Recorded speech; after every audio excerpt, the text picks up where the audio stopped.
Good morning, YouTube. Today I'm going to show you how to install the Ciro3d camera mount. Let's get into it.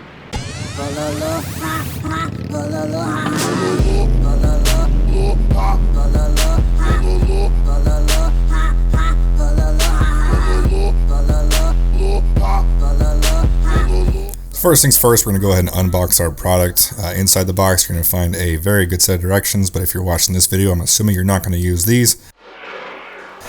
Little bag of bolts, the metal ball mount, the plastic collar, as well as the plastic camera mount. Go ahead and get everything in a dish and head over to the bike. Next, take an 1/8 inch Allen key and take out whatever bolt you want to install the camera mount on. First thing we're going to install is the metal ball mount. You're going to want to make sure that you have the spacer touching the ball mount and the washer on top of that. If you have the windshield trim, you're going to want to use the longest bolt. If you don't, you're going to want to use the second longest bolt. Go ahead and tighten these down nice and snug. You don't need to worry about any torque settings, just get them nice and tight. Next, we're going to install the plastic collar as well as the camera mount itself. First, put the collar over the ball mount and then snap on the camera mount after that. After it's snapped on, go ahead and tighten the collar down, righty-tighty, lefty-loosey.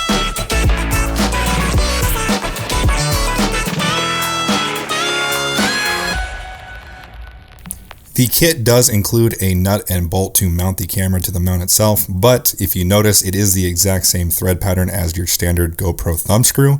So if you don't want it permanently mounted, you can use a thumb screw like I will here.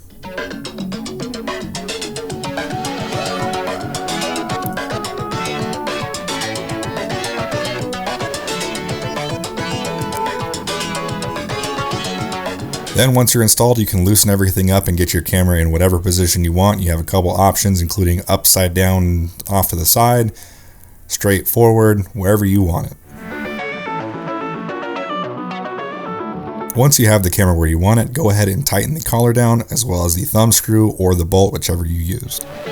And that's it, you're ready to hit the road, getting nice smooth shots like this. I'll go ahead and include a link to this product down in the description. If you have any questions about the install or the product, please leave them down in the comment section below and I'll answer them to the best of my ability. If you like this video, go ahead and hit that like button. If you haven't already, go ahead and punch that subscribe button. And as always, thank you for watching. I'll see you guys next time.